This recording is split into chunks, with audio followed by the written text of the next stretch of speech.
Sua igreja em células, formando líderes de excelência. Sabá Liberal e Abe Uber. Capítulo 3. Entendendo o propósito de Deus.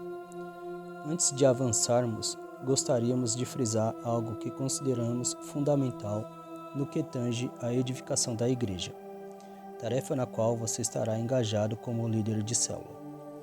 Entender o propósito de Deus é de absoluta importância quando pretendemos lidar com vidas, com pessoas, pois nos dará uma clara e nítida compreensão dos valores de Deus acerca da vida, da eternidade, da salvação e de como usar minha própria vida de forma inteligente.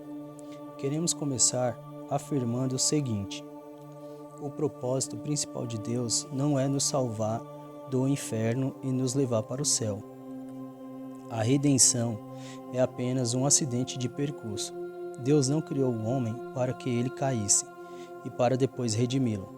Não há lógica nenhuma nesse pensamento.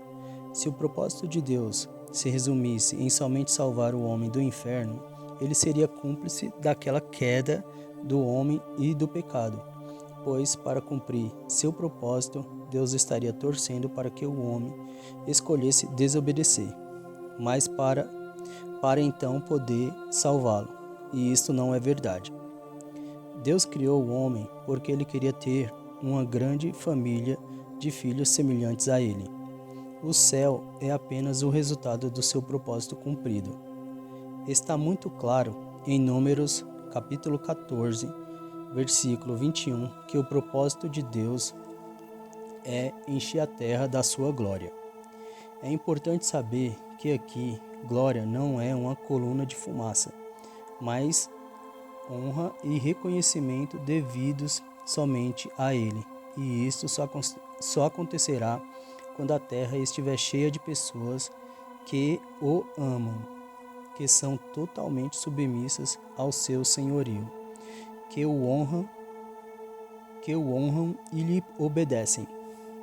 Seria exatamente isso que aconteceria se o primeiro Adão, que era perfeito, se multiplicasse na terra em obediência, pois o sonho de Deus sempre foi ter uma grande família com filhos perfeitos.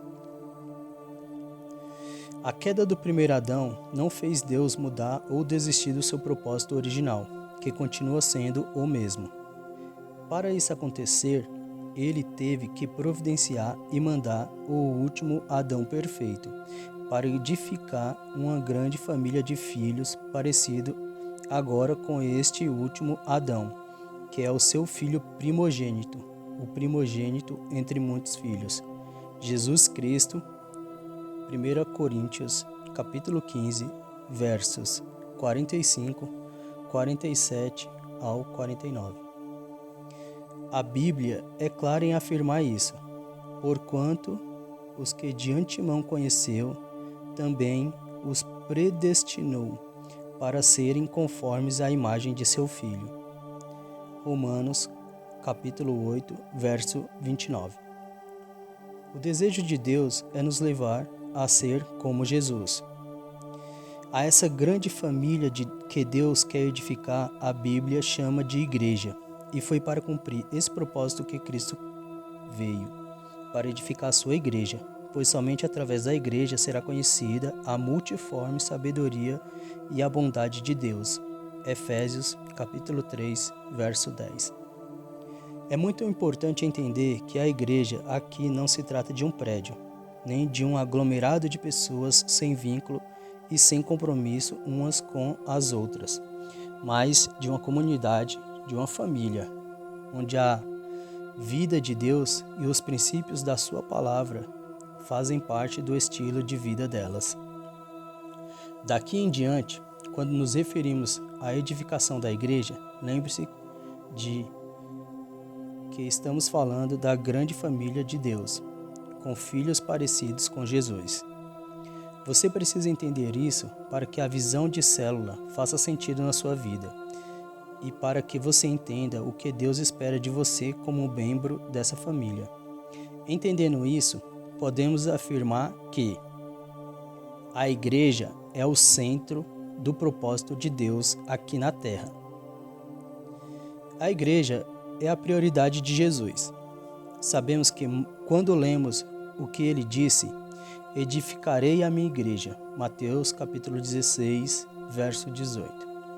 Esta afirmação mostra que a prioridade de Jesus é a igreja. Ele não se ocupou com outra coisa a não ser dar início à igreja. Jesus não está apenas prometendo, não somente profetizando que vai edificar uma família, mas, acima de tudo, afirmando categoricamente que seu compromisso é com sua igreja. Ele a fará acontecer. A igreja é a prioridade do Espírito Santo. Sabemos disso por causa da sua missão aqui na terra. Ele foi enviado para continuar o trabalho que Jesus começou, edificar a igreja. O Espírito Santo está continuando a obra de edificar a igreja. Ele só foi enviado e só permanece aqui na terra por causa da igreja. Quando a igreja for arrebatada, o Espírito Santo não ficará mais na terra, porque quando a igreja for embora, o Espírito Santo também irá. Precisamos edificar em linha com o Espírito Santo. Já aprendemos que a missão do Espírito Santo é edificar a igreja. Por isso, tudo que o Espírito Santo faz aqui na terra visa a esse propósito. A nossa edificação pessoal, por exemplo, tem em vista a edificação da igreja. Ele não está ocupado com outra coisa a não ser edificar uma grande família para Deus, com filhos parecidos com Jesus. E ele está nos convidando a ajudá-lo nessa tarefa. Aqui é importante perguntar: eu estou em linha com esse propósito? Nós que estamos trabalhando com ele, estamos edificando o quê? Estamos ocupados com o quê? Estamos ajudando a edificar a igreja da maneira dele ou da nossa maneira? O problema principal é que muito daquilo que chamam de igreja ou de obra de Deus está longe de ser. Há muitas programações e atividades nas igrejas. E parece que com isto se está edificando a igreja de Jesus. Mas são atividades e programas que ele nunca mandou fazer. É necessário perguntarmos a nós mesmos: eu estou ocupado fazendo o quê?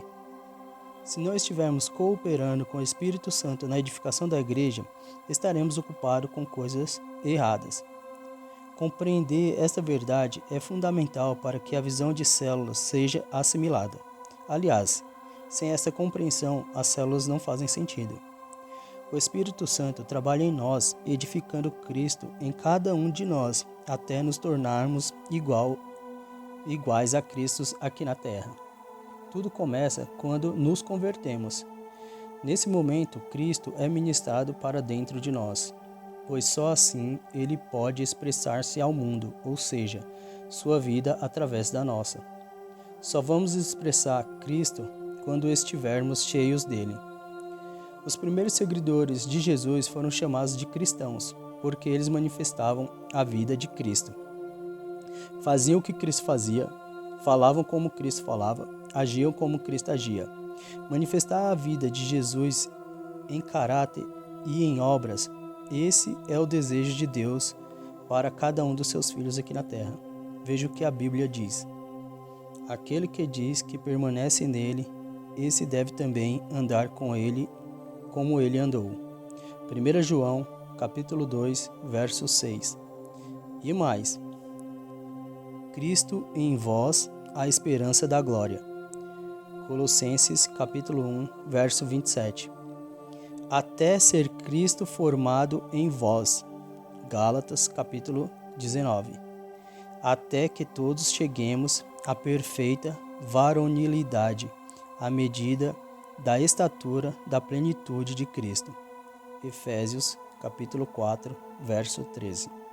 Este é o alvo do Espírito Santo: levar cada pessoa à maturidade em Deus, e é o nosso alvo também. Não queremos apenas um prédio cheio, com muita gente, mas queremos muita gente cheia da vida de Deus. Em 2 Coríntios, capítulo 3, verso 18, a palavra diz que é o Senhor, o Espírito, que nos transforma na imagem de Jesus. E isso acontece de glória em glória, ou seja, passo a passo. Basta só pertencer a uma igreja. Não basta só pertencer a uma igreja. A pessoa precisa passar por um processo que envolve várias coisas. O Espírito Santo usa muitas formas para trabalhar Jesus em nós.